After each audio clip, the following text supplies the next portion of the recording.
The morning sun cast long shadows across the sprawling campus of Texas A&M University in College Station, Texas. The distinctive red brick buildings stood proudly against the clear blue sky, their windows gleaming in the early autumn light. Students hurried across the vast quad, their backpacks bouncing as they navigated between the towering oak trees that had witnessed decades of Aggie traditions. Marcus Thompson adjusted his maintenance uniform and checked his watch. 7:30 a.m. He'd been working at the university for 3 years now, ever since he'd dropped out of his engineering program due to financial difficulties. The irony wasn't lost on him that he was now cleaning the very classrooms where he'd once dreamed of learning advanced calculus and physics. His weathered hands, calloused from years of manual labor, gripped the handle of his custodial cart as he made his way toward the Memorial Student Center. The morning air was crisp, carrying the scent of freshly cut grass and the distant aroma of coffee from the nearby Starbucks. Marcus had always loved this time of day on campus, before the chaos of students and faculty filled the walkways, when the university felt peaceful and full of possibility. It reminded him of his childhood mornings in the small town of Huntsville, Texas, where he'd grown up listening to his grandfather's stories about the old days and the importance of hard work. His thoughts were interrupted by the unusual bustle of activity around the MSC. Several black SUVs were parked in the VIP spots, and men in dark suits spoke quietly into their earpieces. Marcus recognized the telltale signs of a high-profile visit. He'd seen it before when politicians or celebrities came to campus. But this felt different. There was an electricity in the air, a sense of anticipation that made his pulse quicken. "Marcus!" called out Janet Rodriguez, the head of campus security. She approached him with a clipboard in hand and a serious expression on her face.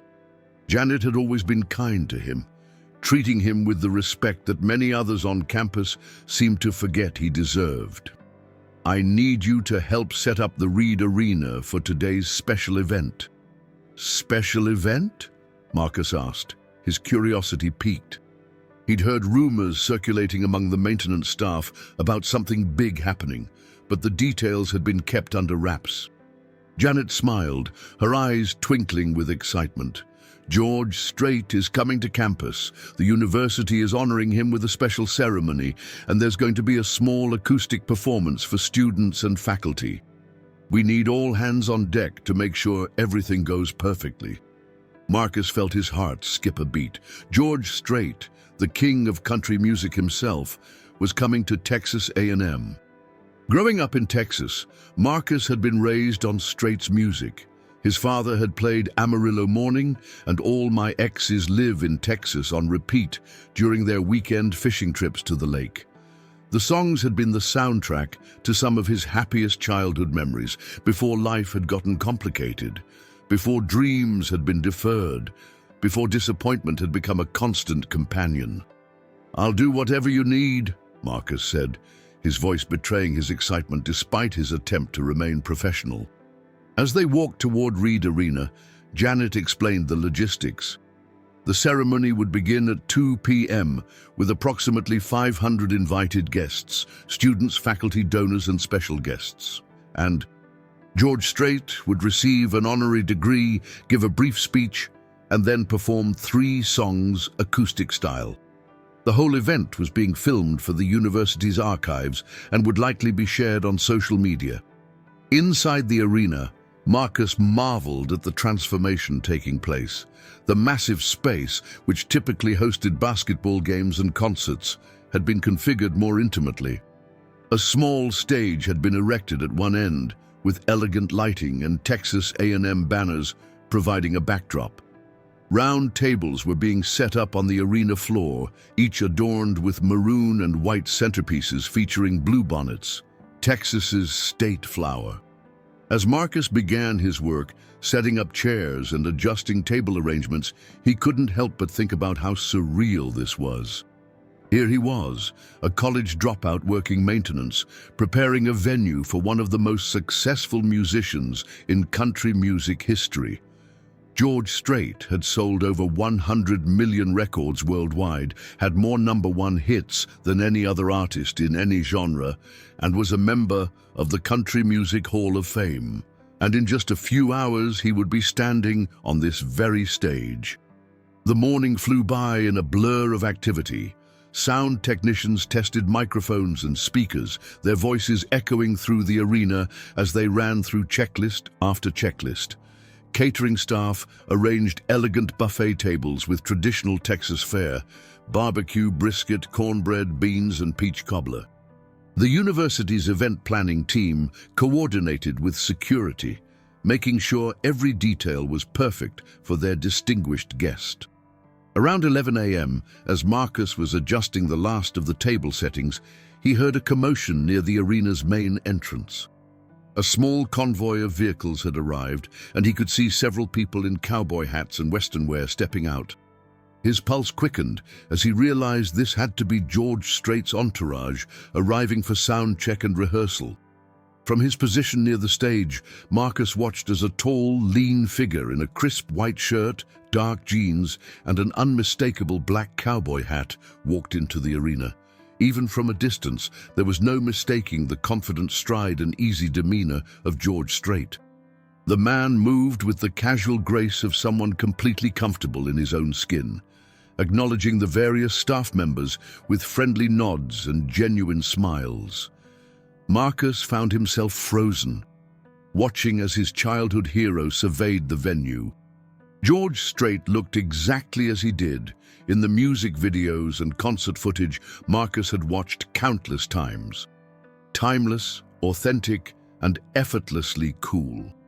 The black resistal hat sat perfectly on his head, and Marcus couldn't help but notice how it seemed to be an integral part of the man's identity, as much a part of George Strait as his distinctive voice or his traditional country sound.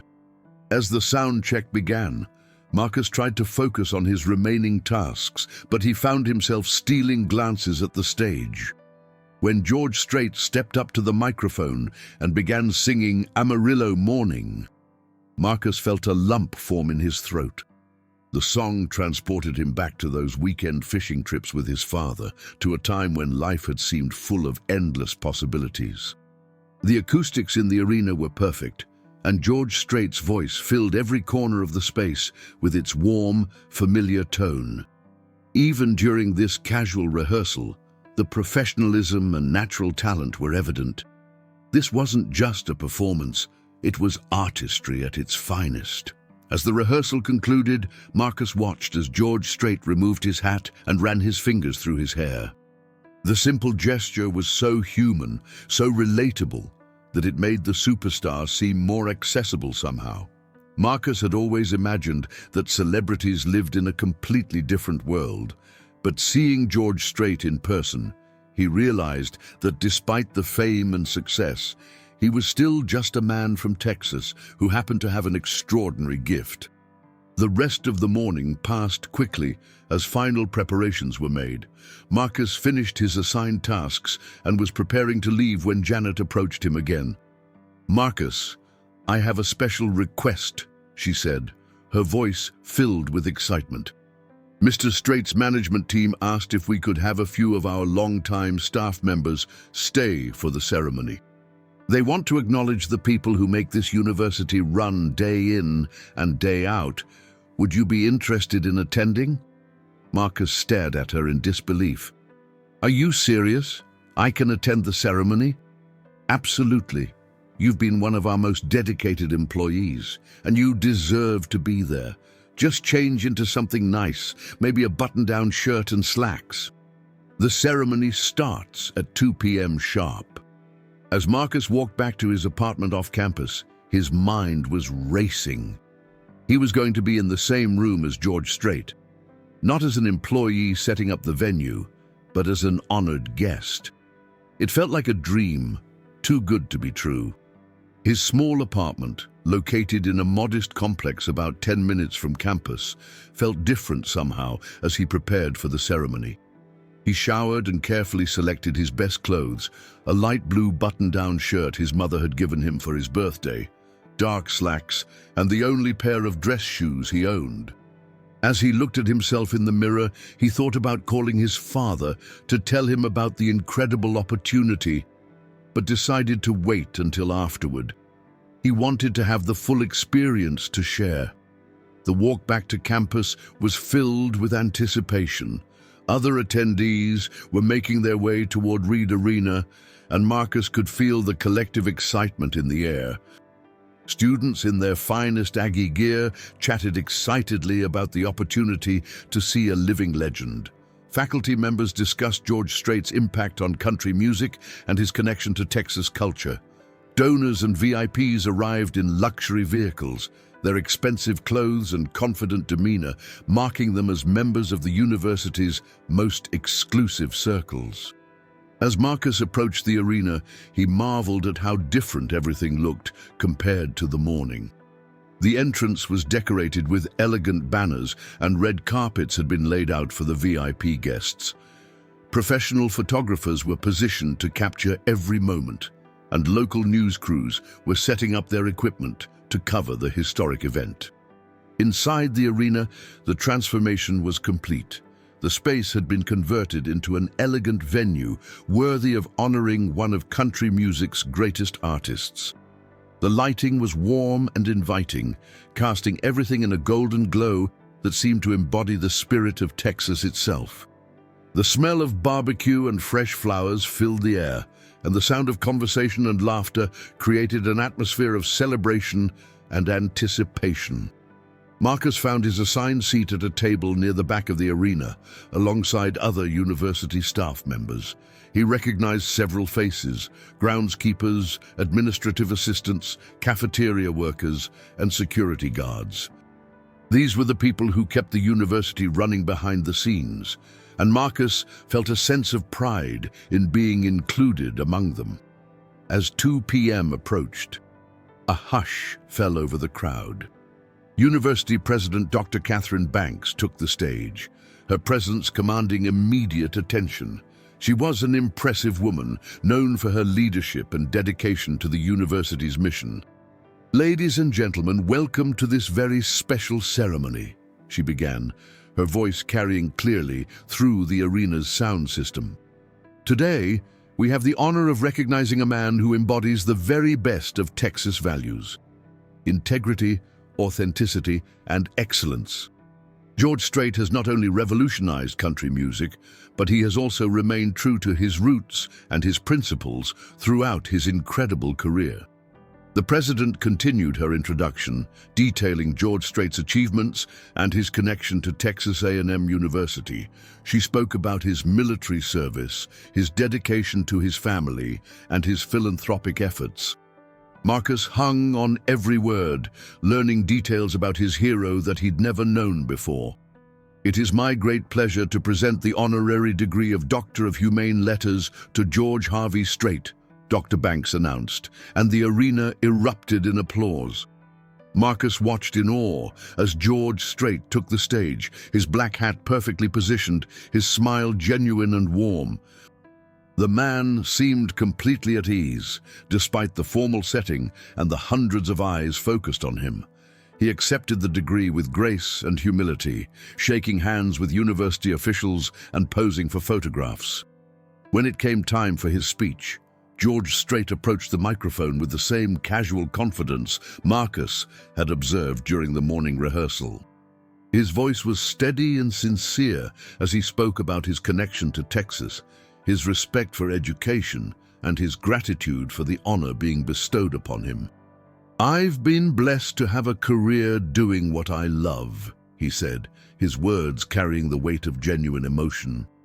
"But more than that, I've been blessed to be from Texas, to be surrounded by people who understand the value of hard work, family, and staying true to yourself. This university represents all of those values, and I'm honored to be associated with it."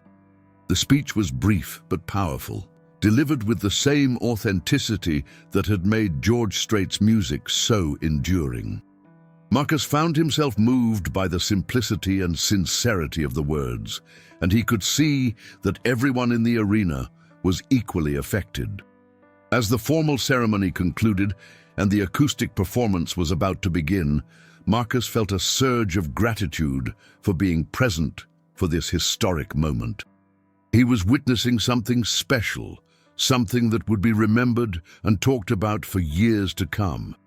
And somehow, through a combination of hard work, loyalty, and simple good fortune, he had earned his place among the honored guests.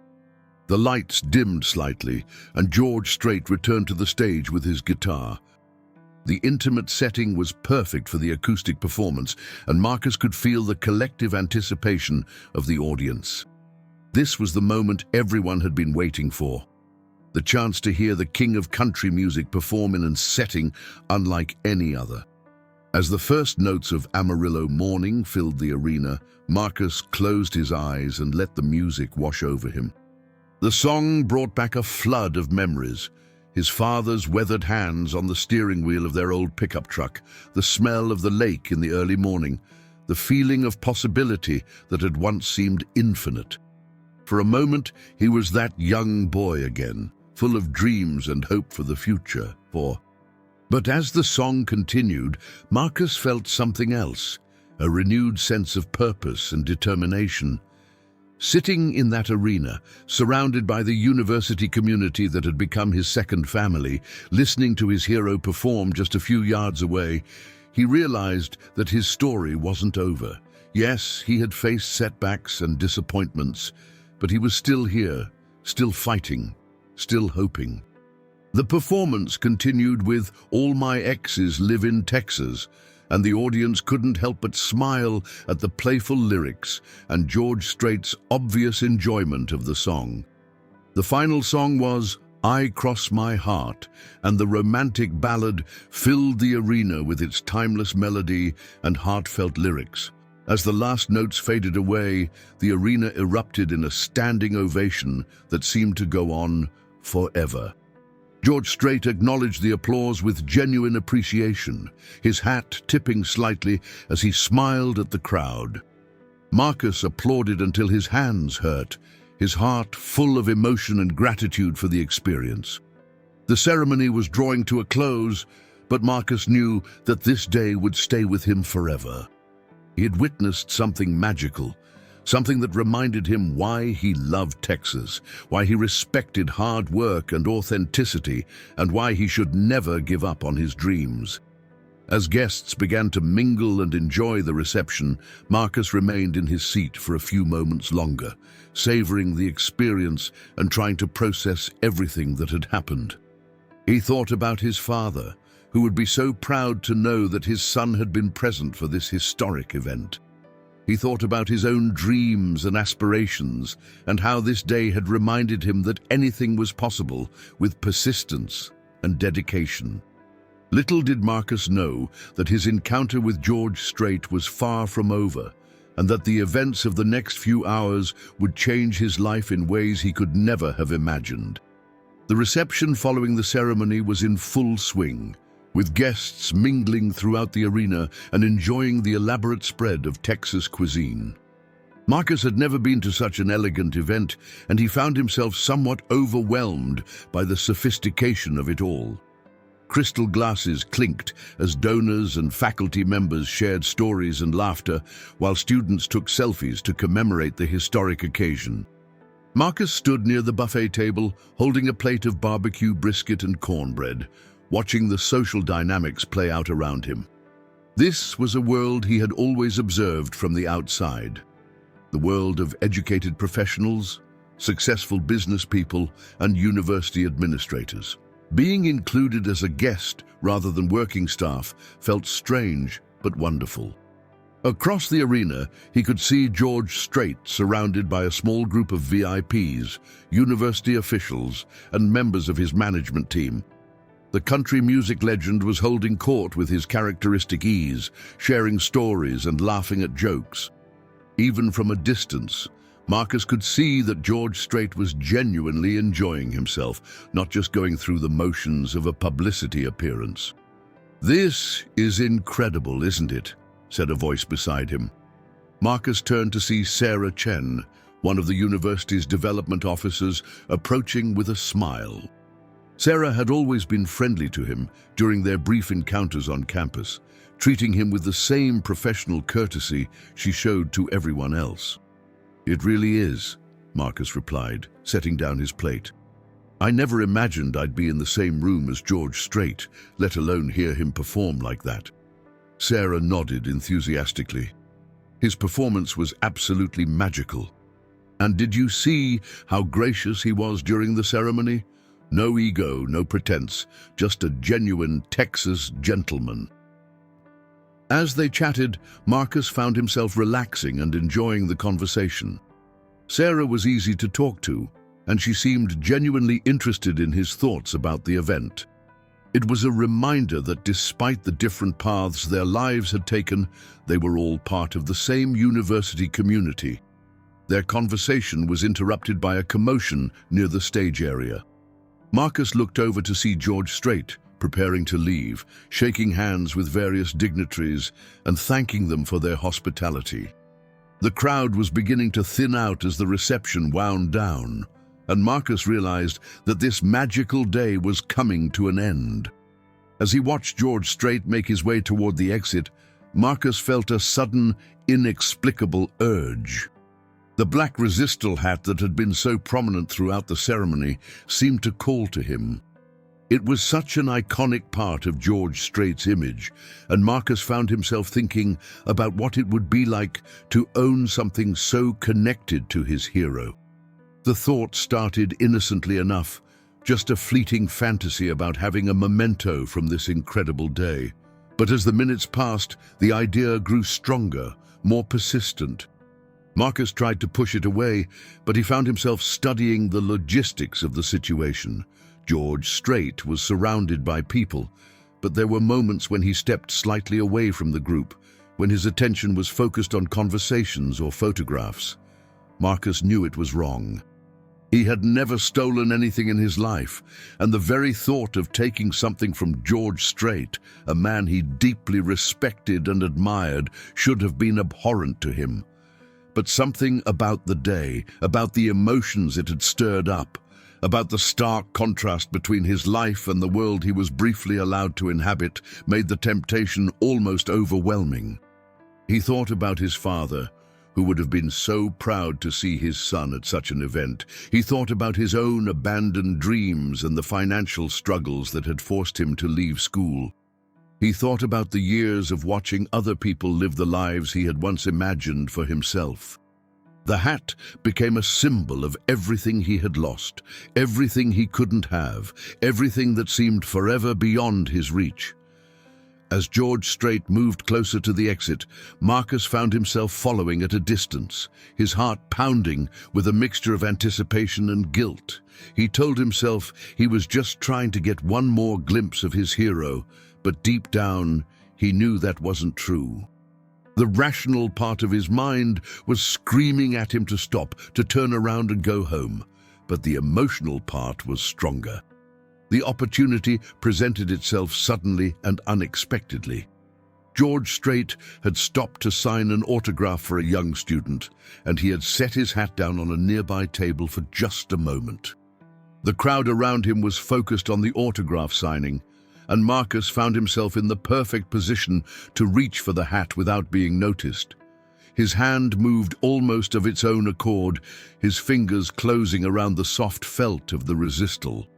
The hat was warm from George Strait's head, and Marcus could smell the faint scent of aftershave and leather.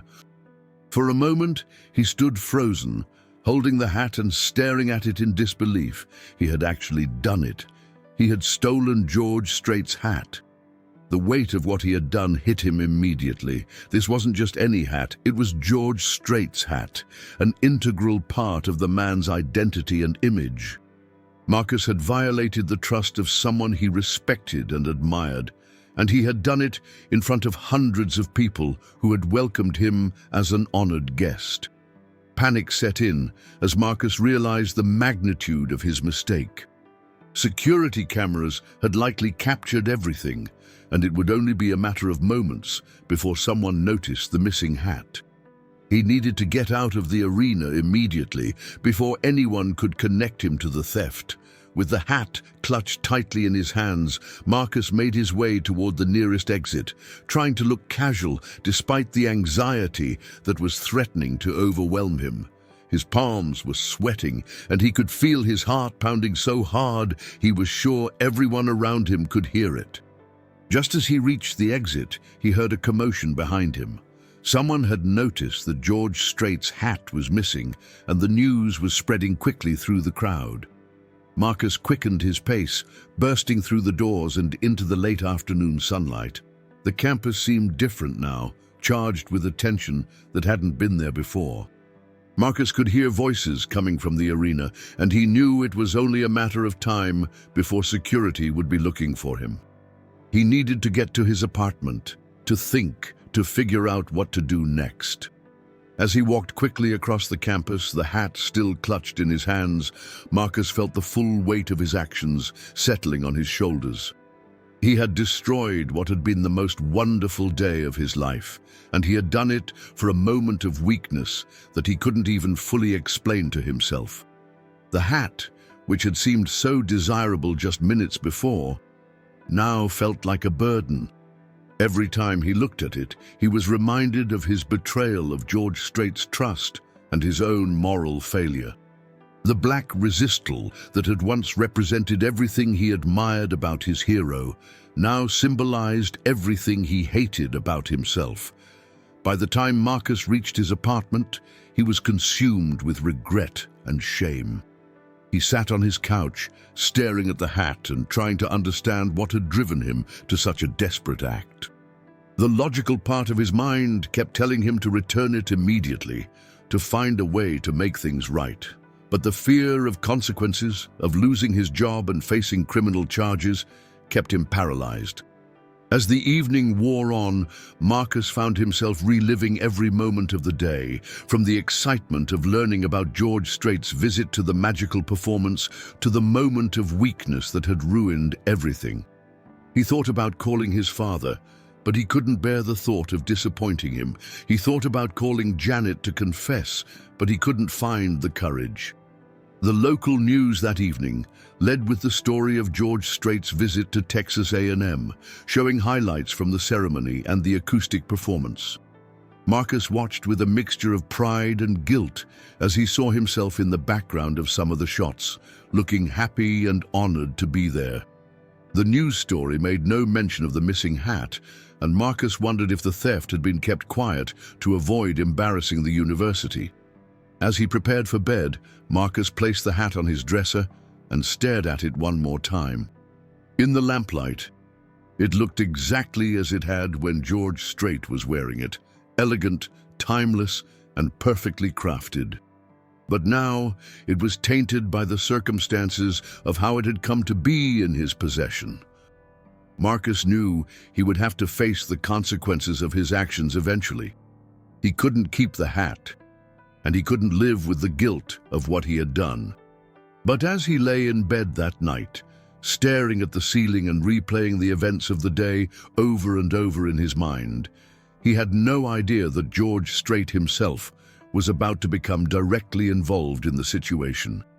The next morning would bring revelations and confrontations that would force Marcus to confront not only his crime, but also the deeper issues that had led him to commit it.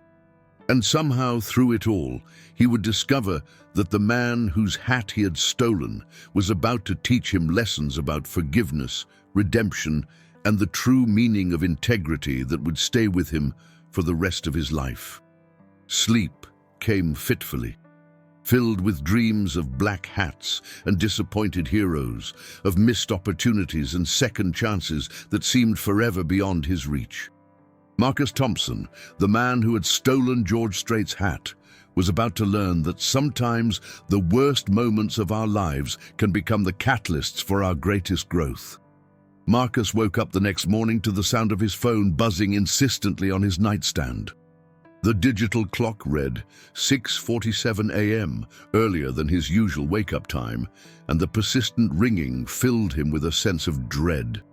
He had barely slept, his mind racing with guilt and anxiety about the previous day's events. The caller ID showed Janet Rodriguez's name, and Marcus's stomach dropped. He stared at the phone for several rings, knowing that answering it would likely set in motion a chain of events that would change his life forever. But he also knew that avoiding the call would only make things worse. "Hello?" he answered, his voice hoarse from the restless night. "Marcus, I need you to come to campus immediately." Janet's voice was professional but strained. "Please come to the Memorial Student Center, Conference Room B, and Marcus, you need to bring anything that might have been misplaced yesterday during the ceremony." The words hit Marcus like a physical blow. Janet knew. Somehow, she had figured out that he was responsible for the missing hat.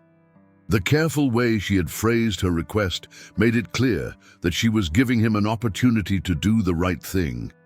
But the underlying message was unmistakable. "I'll be there in 30 minutes, Marcus managed to say, his voice barely above a whisper. As he hung up the phone, Marcus looked across the room at George Strait's hat sitting on his dresser. In the morning light, streaming through his apartment windows, it looked somehow accusatory, a silent reminder of his moral failure. He had known this moment would come, but he had hoped for more time to figure out how to handle the situation. Marcus showered quickly and dressed in his work clothes, his hands shaking as he buttoned his shirt. He carefully placed the hat in a small duffel bag, handling it with the same reverence he had felt when he first saw George Strait wearing it. The weight of it seemed heavier now, loaded with guilt and regret. The walk to campus had never felt longer. Every step brought him closer to facing the consequences of his actions, and Marcus found himself wondering if this would be his last day as a Texas A&M employee. He thought about his father, who had always taught him about the importance of honesty and integrity. He thought about the disappointment that would surely follow when the truth came out. The Memorial Student Center was quieter than usual for a morning, with only a few early rising students and staff members moving through the hallways. Marcus made his way to Conference Room B, his heart pounding as he approached the door. He took a deep breath, knocked softly, and waited for permission to enter. "Come in," came Janet's voice from inside. Marcus opened the door and stepped into the conference room, immediately taking in the scene before him. Janet was sitting at the head of the table, her expression serious but not unkind. Next to her sat Dr. Patricia Williams, the university's vice president for student affairs, a woman Marcus recognized but had never spoken to directly. But it was the third person in the room who made Marcus's breath catch in his throat. George Strait himself was sitting at the conference table, still wearing the same jeans and white shirt from the previous day, but now with a simple baseball cap instead of his iconic black hat. His expression was unreadable, but his eyes were focused intently on Marcus as he entered the room. "Please, have a seat," Janet said, gesturing to the chair across from them. "Marcus, I think you know why we're here." Marcus nodded, unable to find his voice. He set the duffel bag on the table and slowly unzipped it, revealing the black resistal hat inside. The sight of it seemed to fill the room with tension, and Marcus could feel the weight of everyone's eyes on him. "I'm sorry," he said finally, his voice breaking. "I don't know what came over me. I've never done anything like this before, and I know that's no excuse, but I wanted you to know that I'm sorry." George Strait leaned forward slightly, his expression softening. When he spoke, his voice was gentle but firm. "Son, I appreciate you bringing my hat back. That took courage, and I respect that. But I have to ask, what made you think it was okay to take something that didn't belong to you?" The question hung in the air, and Marcus felt the full weight of his shame. He had been dreading this moment, but now that it was here, he realized that George Strait's calm demeanor was somehow harder to face than anger would have been. "I don't have a good answer for that," Marcus said, his eyes fixed on the table. "I was caught up in the moment, I guess. Being at the ceremony, hearing you perform, being treated like I belonged there with all those important people. I think I wanted to take a piece of it with me. Your hat, it's such a part of who you are, and I thought maybe if I had it, I could hold on to some of that feeling. George Strait studied Marcus for a long moment, his expression thoughtful. Tell me about yourself, son. What's your story? The unexpected question caught Marcus off guard. He had been prepared for accusations, for disciplinary action, for the inevitable consequences of his theft. But George Strait seemed genuinely interested in understanding him as a person, not just as someone who had wronged him. I'm 25 years old, Marcus began slowly. I grew up in Huntsville, about an hour from here. My dad worked construction, and my mom cleaned houses. They saved every penny they could to send me to A&M to study engineering. I was the first person in my family to go to college. He paused, gathering his thoughts. I made it through 2 years before the money ran out. My dad got hurt on a job site and the medical bills. We couldn't afford tuition anymore. I had to drop out and find work. I've been here for 3 years now, cleaning the same classrooms where I used to study. Doctor. Williams leaned forward, her expression sympathetic. That must have been incredibly difficult watching your dreams slip away like that. Marcus nodded, feeling tears welling up in his eyes. Every day, I see students living the life I thought I was going to have. Don't get me wrong, I'm grateful for my job, and I like the people I work with, but sometimes the disappointment is overwhelming. Yesterday, when I was included in the ceremony, when I felt like I was part of something bigger, I guess I wanted to hold on to that feeling. George Strait sat back in his chair, his expression contemplative. I understand disappointment, son. I understand what it feels like to have your dreams threatened. But I also understand that our character is defined by how we respond to those challenges, not by the challenges themselves. He reached across the table and picked up his hat, running his fingers along the brim. This hat has been with me for 15 years. It's been on stage for hundreds of concerts. It's been in music videos. It's been photographed with presidents and celebrities. But you know what makes it special?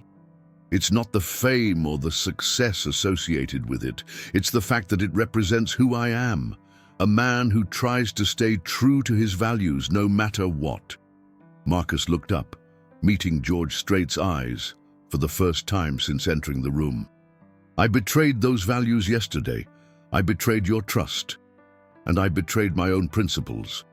I don't know how to make that right. The first step is admitting what you did wrong, George Strait said, and you've done that. The second step is accepting the consequences, and the third step is learning from the experience and making sure it never happens again. Janet cleared her throat, drawing everyone's attention. From the university's perspective, we have to take this seriously. Theft is a serious offense, and we have policies in place that require us to respond appropriately. Marcus felt his heart sink. He had expected this, but hearing it stated so directly made the reality of his situation hit home. He would likely lose his job, possibly face criminal charges, and would have to find a way to rebuild his life from the ground up. But George Strait held up a hand, stopping Janet from continuing.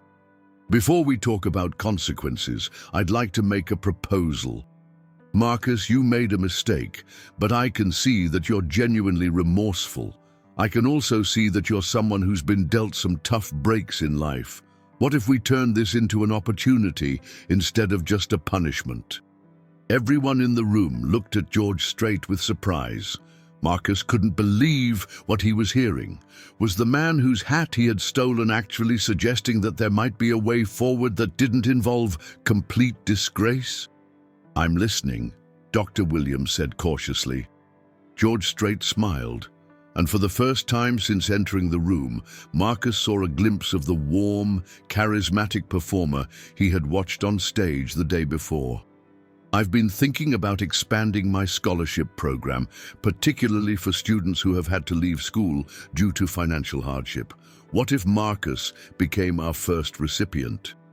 He could return to school, finish his degree, and in return, he could share his story with other students who might be facing similar challenges. The room fell silent as everyone processed this unexpected proposal. Marcus stared at George Strait in disbelief, unable to comprehend that the man he had wronged was offering him a chance at redemption rather than punishment. "I don't understand," Marcus said finally. "Why would you want to help me after what I did?" George Strait leaned forward, his expression serious but kind. "Because I believe in second chances, son. I believe that people can learn from their mistakes and become better. Your situation yesterday, the disappointment, the feeling of being left behind, the momentary lapse in judgment, that's human. What matters now is what you do with this opportunity." Janet looked at Dr. Williams, who nodded slowly. "It's an incredibly generous offer," Dr. Williams said, "but there would have to be conditions. Marcus would need to complete community service, participate in counseling, and maintain exemplary conduct. Any violation of these terms would result in immediate termination of the scholarship and possible legal action." Marcus felt overwhelmed by the enormity of what was being offered. Just hours ago, he had been consumed with guilt and shame, expecting to face criminal charges and lose his job. Now George Strait was offering him a chance to return to school, to pursue his abandoned dreams, to make something positive out of his moment of weakness. "I don't know what to say," Marcus said, his voice thick with emotion. "I don't deserve this kind of generosity." George Strait stood up and walked around the table, placing a gentle hand on Marcus's shoulder. "None of us deserve all the good things that happen to us, son. But sometimes grace shows up in unexpected ways. The question is, what are you going to do with it?" As Marcus looked up at George Strait, he saw not just a country music legend, but a man of genuine compassion and wisdom. The shame he had felt was still there, but it was now mixed with gratitude and a renewed sense of hope. "I want to accept your offer," Marcus said firmly, "and I want to make sure I'm worthy of it. I'll do whatever community service is required. I'll go to counseling, and I'll work harder than I've ever worked before to make the most of this opportunity." George Strait smiled and extended his hand. "Then let's shake on it, partner. But remember, this isn't just about finishing your degree. It's about becoming the kind of man who can help others avoid the mistakes you made yesterday." As Marcus shook George Strait's hand, he felt a weight lifting from his shoulders. The guilt was still there and would likely remain for a long time. But it was now accompanied by something he hadn't felt in years, genuine hope for the future. Dr. Williams began outlining the practical details of the scholarship program, the requirements Marcus would need to meet, and the timeline for his return to classes.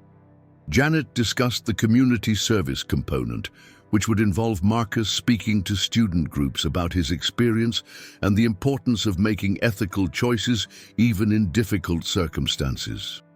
But even as these important details were being discussed, Marcus found himself focusing on George Strait's words about becoming someone who could help others.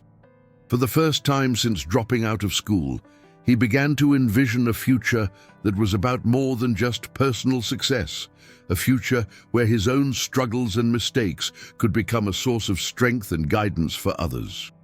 The meeting concluded with handshakes and commitments, but Marcus knew that the real work was just beginning. As George Strait prepared to leave, he turned back to Marcus one final time. "Son, I want you to remember something. Yesterday, you saw my hat as a symbol of everything you couldn't have. But the truth is, that hat is just a piece of felt and leather. The real symbol of who I am isn't something you can steal or buy or borrow. It's earned through the choices we make every day, through how we treat others, and through how we respond when life doesn't go according to plan." He placed the black resistol back on his head, and once again, Marcus was struck by how perfectly it seemed to fit, not just physically, but as an expression of the man's character and integrity. "I'll remember that," Marcus said, and he meant it with every fiber of his being. As George Strait left the conference room, Marcus remained seated, still processing everything that had happened.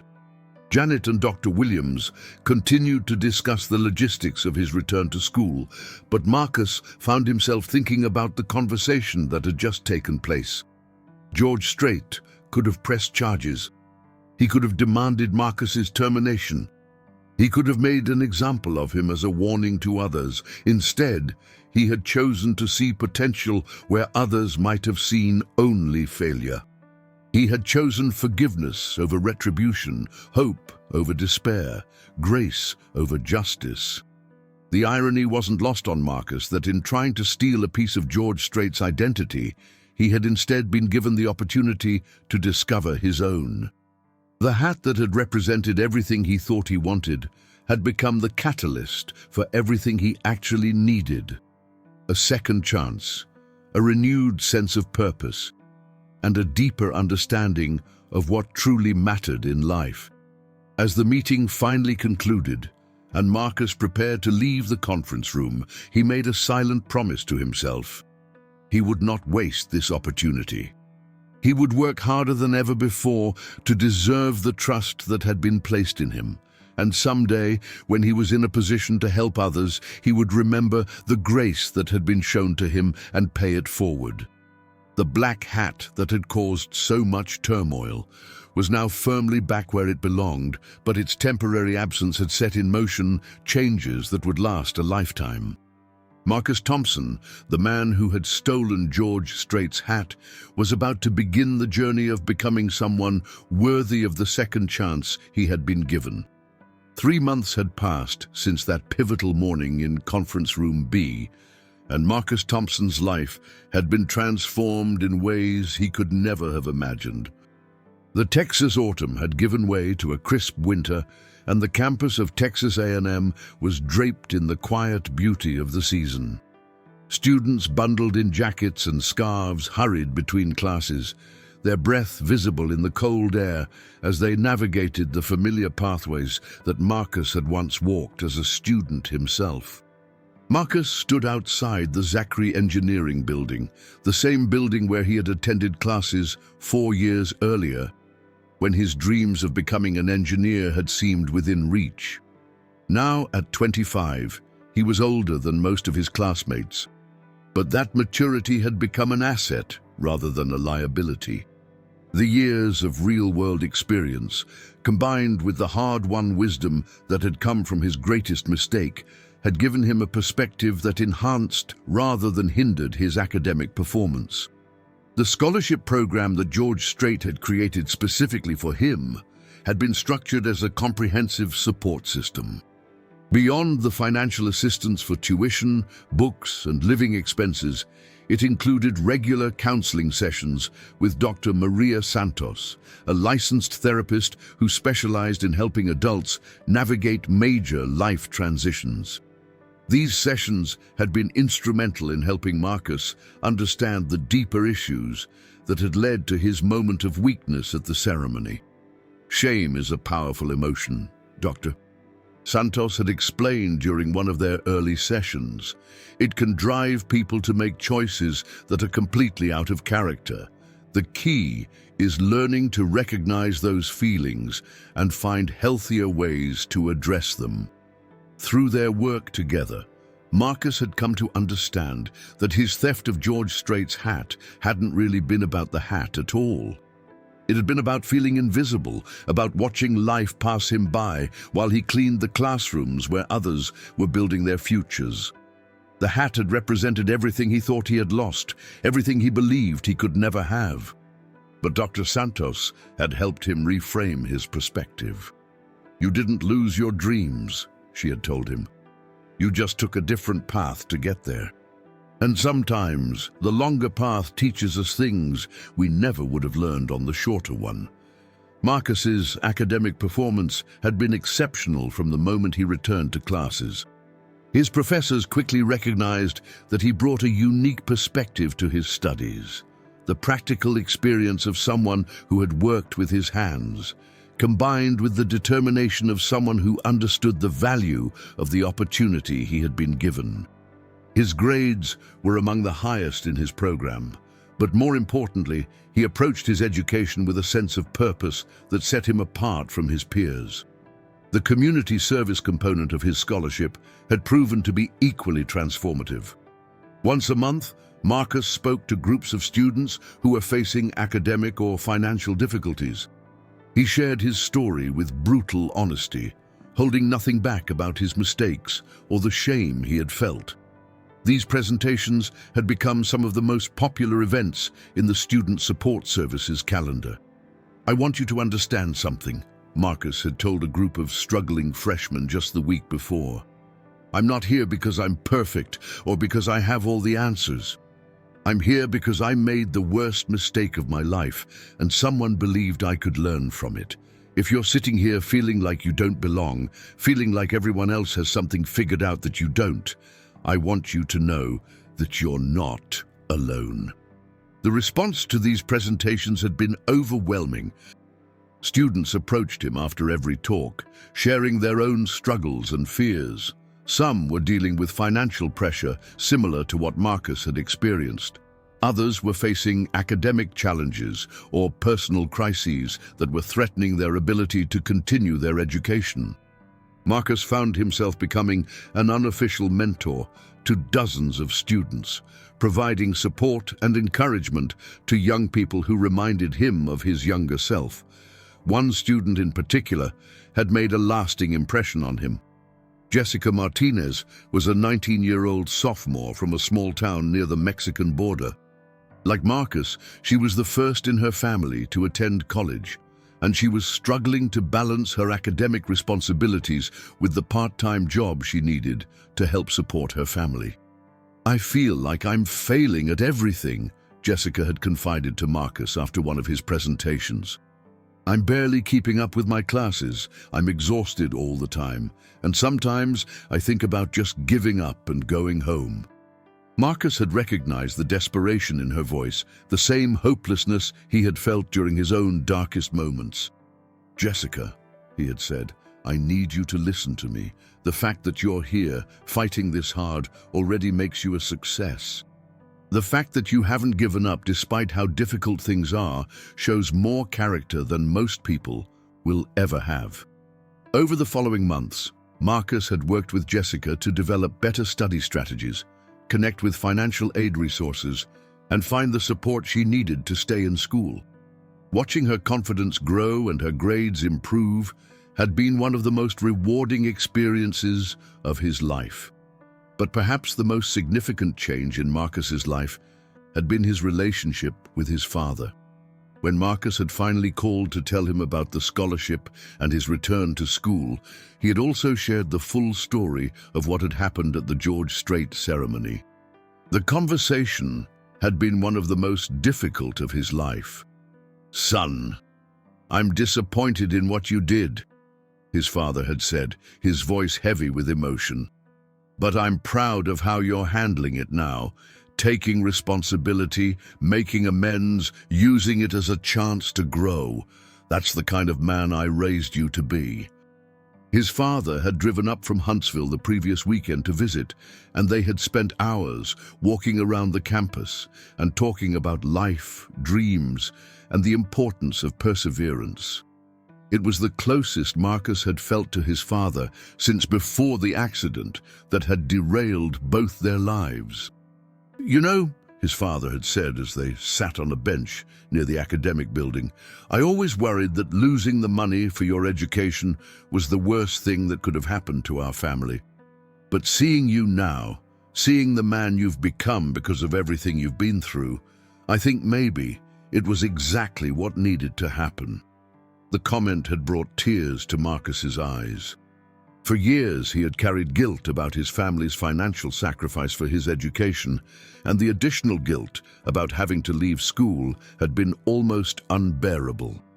But his father's words had helped him see that his journey, painful as it had been, had shaped him into someone who could make a real difference in the world. As the winter semester progressed, Marcus found himself thinking often about Strait and the incredible act of grace that had changed his life. He had written several letters to the country music legend, updating him on his progress and expressing his gratitude, but he had never received a response. He understood that George Strait was a busy man with countless commitments, but Marcus hoped that somehow his letters were reaching their intended recipient. That hope was realized on a cold February morning when Janet Rodriguez called him with unexpected news. "Marcus, I need you to come to my office," she said, her voice filled with barely contained excitement. "There's someone here who wants to see you." Marcus's heart began to race as he made his way across campus to the Memorial Student Center. Could it be George Strait? Was it possible that the man who had changed his life was back on campus? When Marcus arrived at Janet's office, he found her standing outside the door with a huge smile on her face. "He's been waiting for you," she said, gesturing toward the closed door. "Go on in." Marcus knocked and entered to find George Strait sitting in the same chair he had occupied during their first meeting.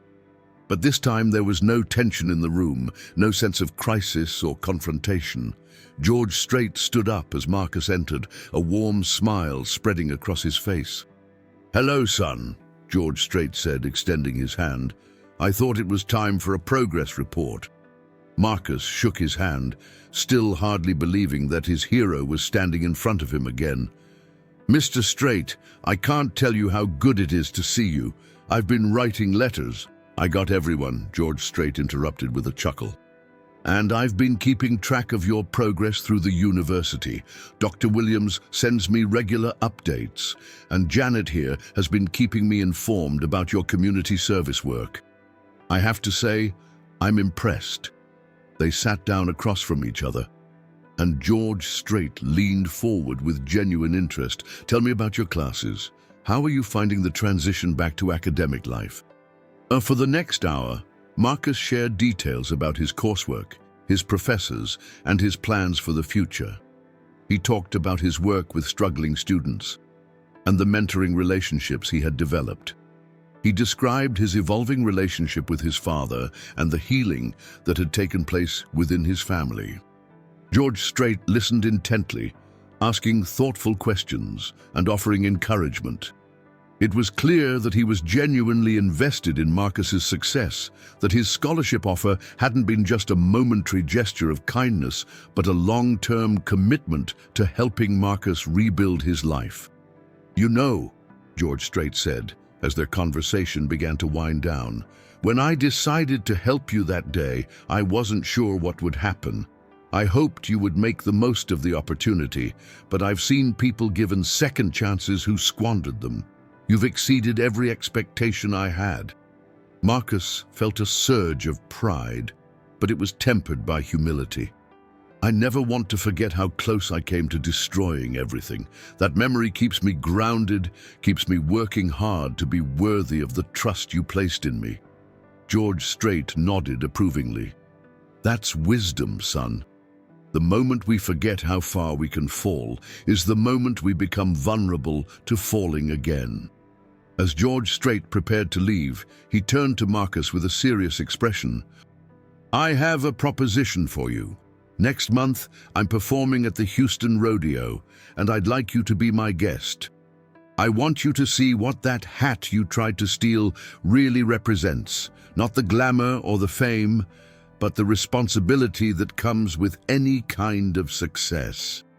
Marcus was overwhelmed by the invitation. To attend the Houston Rodeo as George Strait's personal guest would be an honor beyond anything he could have imagined. But more than that, it represented George Strait's continued faith in his redemption. "I would be honored," Marcus said, his voice thick with emotion. As they shook hands one final time, George Strait placed his other hand on Marcus's shoulder. "Son, you stole my hat 6 months ago, but you've given me something much more valuable in return. You've reminded me why I do the work I do, why success means nothing if it doesn't come with the opportunity to help others. You've made me a better man." The words hit Marcus like a physical force. To think that his journey from disgrace to redemption had somehow impacted the man who had saved him was almost too much to comprehend. After George Strait left, Marcus remained in Janet's office for several minutes, processing the conversation and the invitation. His phone buzzed with a text from Jessica Martinez. "Marcus, I just got my midterm grades back. All A's and B's. Thank you for believing in me when I didn't believe in myself." Marcus smiled as he read the message. This was what redemption looked like, not just personal success, but the opportunity to lift others up along the way. The black hat he had tried to steal had represented everything he thought he wanted, but the journey that followed had given him everything he actually needed. As he walked back to his engineering classes, Marcus reflected on how completely his life had changed. 6 months ago, he had been a maintenance worker consumed by shame and regret. Now he was an honor student, a mentor to struggling young people, and a living example of the power of second chances. The road to redemption was never finished, Marcus realized. It was a daily choice to be better than he had been the day before, to honor the trust that had been placed in him, and to use his story to help others find their own path forward. And in just a few weeks, he would have the opportunity to see George Strait perform at the Houston Rodeo, wearing the black hat that had started it all. But this time, Marcus would be in the audience not as someone trying to take something that didn't belong to him, but as someone who had earned his place there through hard work, honesty, and the grace of a man who understood the true meaning of forgiveness. The smell of barbecue and hay filled the air as Marcus made his way through the massive crowds at NRG Stadium in Houston. The annual Houston Livestock Show and Rodeo was in full swing, and the energy was electric. Families dressed in Western wear wandered between vendor booths, selling everything from cowboy boots to funnel cakes, while the sounds of country music and cattle filled the air. Marcus had never been to the Houston Rodeo before, despite growing up in Texas. As a child, his family couldn't afford the trip, and during his college years, he'd been too focused on his studies and work to attend. Now, walking through the grounds as George Strait's personal guest, he felt like he was experiencing a fundamental part of Texas culture for the first time. The VIP passes hanging around his neck granted him access to areas of the venue he never could have imagined entering. Security guards nodded respectfully as he passed, and staff members went out of their way to ensure he had everything he needed. It was a far cry from the maintenance worker who had felt invisible on the Texas A&M campus just months earlier. But what struck Marcus most was how different he felt as a person. The shame and desperation that had driven him to steal George Strait's hat had been replaced by a quiet confidence and sense of purpose.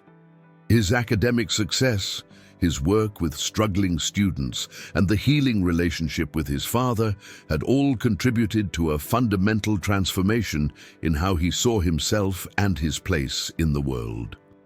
As he approached the backstage area, Marcus was greeted by Tom Henderson, George Strait's tour manager, whom he had met briefly during the planning for this visit. "Marcus! Great to see you again," Tom said with a warm handshake. "George is finishing up his sound check, but he asked me to give you the full behind-the-scenes tour before the show. He wants you to understand what goes into a production like this." For the next 2 hours, Marcus was immersed in the complex world of professional concert production. He met sound engineers who had been working with George Strait for over a decade, lighting technicians who could adjust the mood of an entire arena with the touch of a button, and security personnel whose job was to ensure the safety of both the performer and the audience. What impressed Marcus most was the professionalism and dedication of everyone involved. These weren't just people doing jobs. They were craftsmen and artists who took pride in creating an experience that would be memorable for tens of thousands of fans. It reminded him of his own work ethic and the satisfaction that came from doing any job, no matter how humble, with excellence and integrity. "You know," said Linda Thompson, the wardrobe supervisor who had been with George Strait's team for 15 years, What makes working with George special isn't just his talent, it's his character. He treats everyone on this team like family, from the backup musicians to the truck drivers who haul our equipment. That's rare in this business. As the afternoon progressed, Marcus found himself thinking about leadership and the different ways people used their influence. George Strait could have easily become another entitled celebrity, surrounded by yes-men and isolated from the real world. Instead, he had chosen to remain grounded, to treat people with respect regardless of their position, and to use his success as a platform for helping others. The lesson wasn't lost on Marcus. As he continued his engineering studies and prepared for his future career, he was already thinking about how he could use whatever success he achieved to make a positive impact on others. The scholarship that had changed his life was just the beginning. Someday, he wanted to create opportunities for other young people who were facing the same challenges he had overcome. An hour before the show was scheduled to begin, Tom led Marcus to George Strait's private dressing room. The space was surprisingly modest, comfortable but not lavish, with family photos and personal mementos that spoke to the man's priorities. George Strait was sitting in a leather chair, his iconic black hat resting on a nearby table, reviewing the evening set list one final time. "Marcus!" George Strait stood up with a genuine smile, embracing him like an old friend. I'm so glad you could make it. How has your day been? Tom been taking good care of you?" "It's been incredible," Marcus replied, still somewhat in awe of the entire experience. "Everyone has been so welcoming, and seeing how all of this comes together is fascinating. The level of professionalism and attention to detail is amazing." George Strait nodded approvingly. "That's what I wanted you to see. Success isn't just about talent or luck. It's about surrounding yourself with good people and never forgetting that excellence is a choice you make every single day." They talked for several minutes about Marcus's continued progress in school, his work with struggling students, and his plans for the future. George Strait was particularly interested in hearing about Jessica Martinez and the other young people Marcus had been mentoring. "You know," George Strait said, "when I was starting out in this business, I had people who believed in me when I didn't believe in myself. Johnny Paycheck gave me my first real break, and there were producers and songwriters who took chances on an unknown kid from Texas. I've never forgotten that, and it's why I try to pay it forward whenever I can." He picked up his black hat and held it for a moment, running his fingers along the brim in the same gesture Marcus remembered from their first meeting. "This hat has become a symbol of my career, but it's really just a reminder of where I came from and what I value. Every time I put it on, I think about the responsibility that comes with whatever platform I've been given." Marcus watched as George Strait placed the hat on his head, transforming from a casual conversationalist into the iconic performer his fans expected to see. The change was subtle but unmistakable. His posture straightened slightly, his presence became more commanding, and there was a sense of preparation and focus that spoke to the consummate professional he had become. "I want you to watch the show from the VIP section tonight," George Strait said. "But more than that, I want you to pay attention to the audience. Look at their faces, see how the music affects them. That's what this is really about, connecting with people, giving them something that makes their lives a little better, even if it's just for a few hours." As George Strait prepared for his pre-show routine, Marcus made his way to the VIP section of NRG Stadium. The venue was filling rapidly, with over 75,000 fans streaming through the gates. The energy was building as opening acts took the stage, warming up the crowd for the main event. Marcus found his seat and looked around at the diverse crowd. There were multi-generational families, with grandparents, parents, and children all excited to see the same performer. There were groups of college friends, couples on dates, and solo attendees who had traveled hundreds of miles for this show. What united them all was their love for George Strait's music and what it represented, authenticity, tradition, and the enduring values of Texas culture. As the lights dimmed and the crowd erupted in anticipation, Marcus felt a surge of emotion. Less than a year ago, he had been a bitter, desperate man who had convinced himself that stealing a hat would somehow fill the emptiness in his life. Now, he was here as an honored guest, having been personally invited by the man he had wronged, watching as 75,000 people celebrated the same values of integrity and authenticity that had saved his life. The opening notes of Amarillo Morning filled the stadium, and George Strait walked onto the stage to thunderous applause.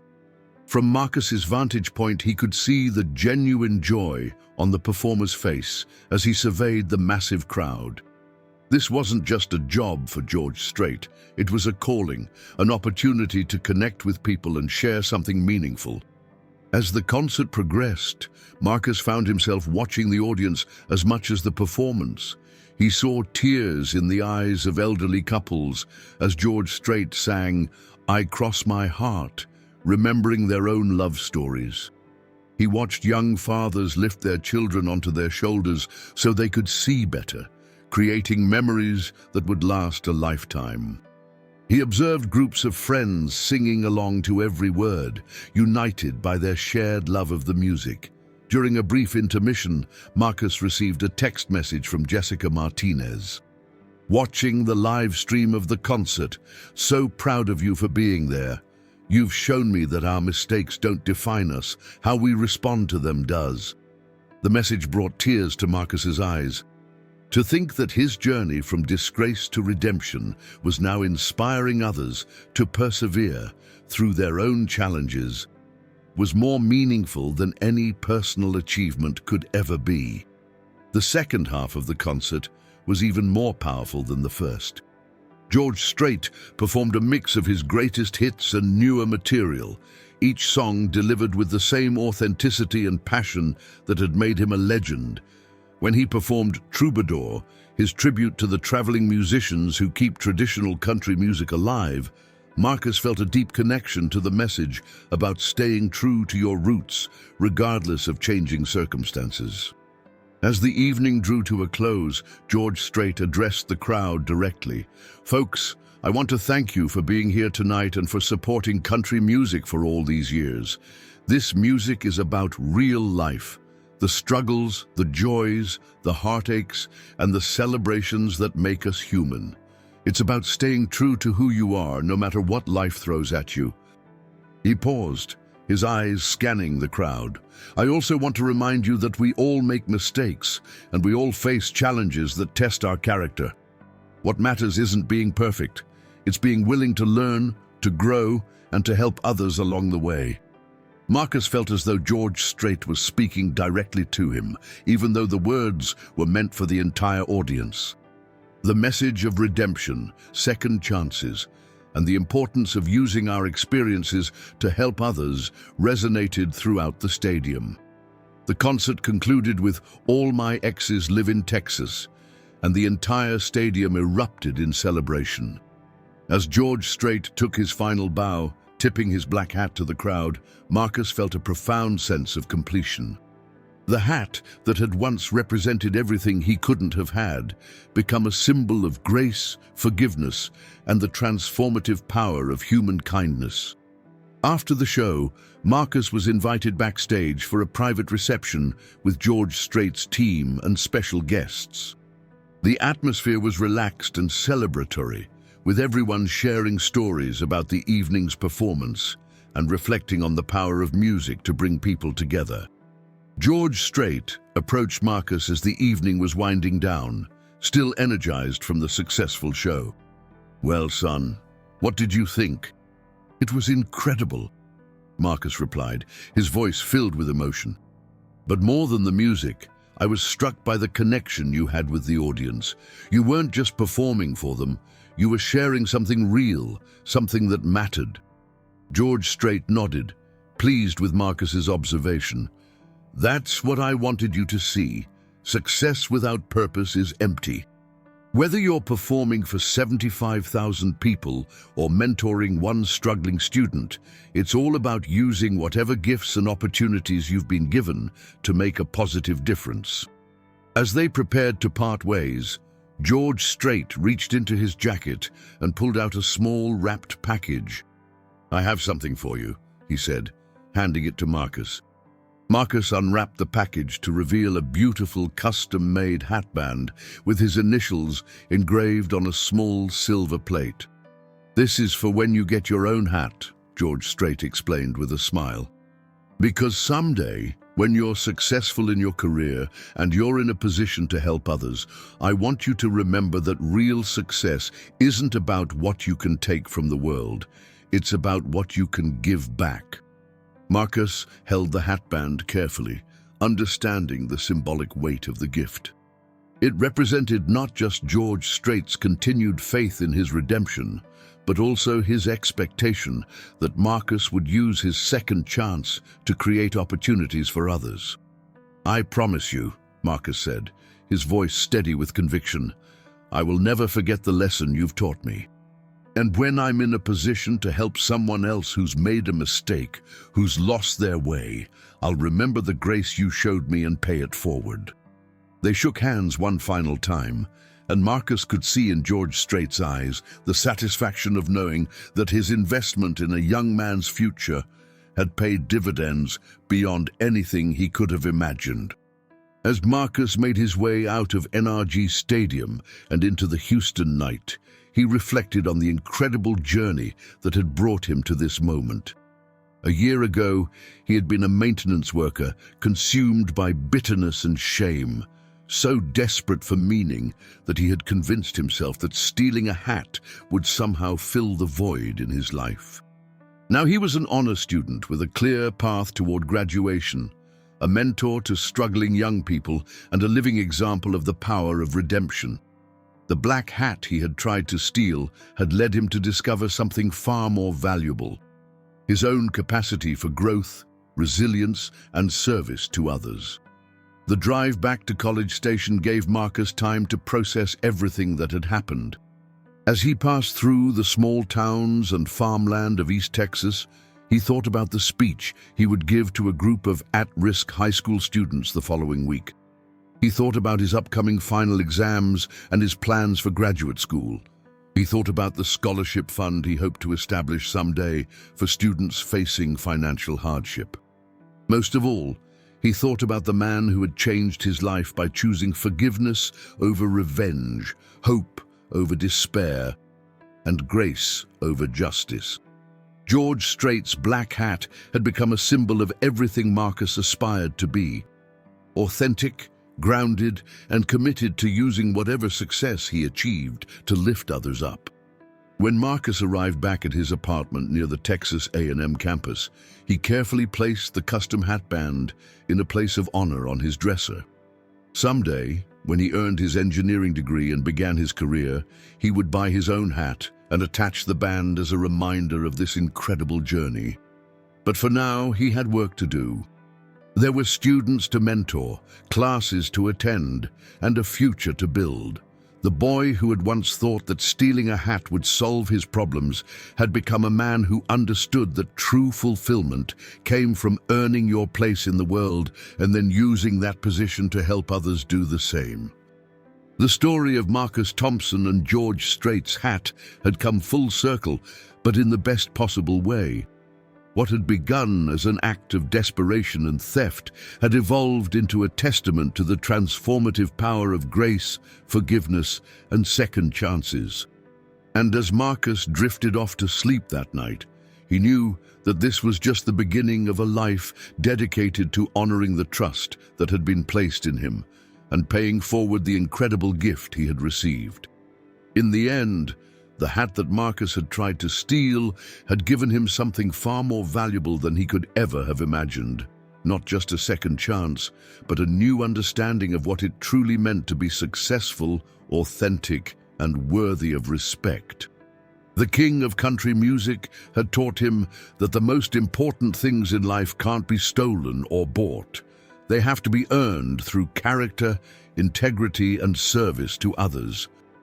And somewhere in Texas, George Strait's black hat continued to sit perfectly on its owner's head, a symbol not just of musical success, but of the enduring power of human kindness to transform lives and create hope where none existed before.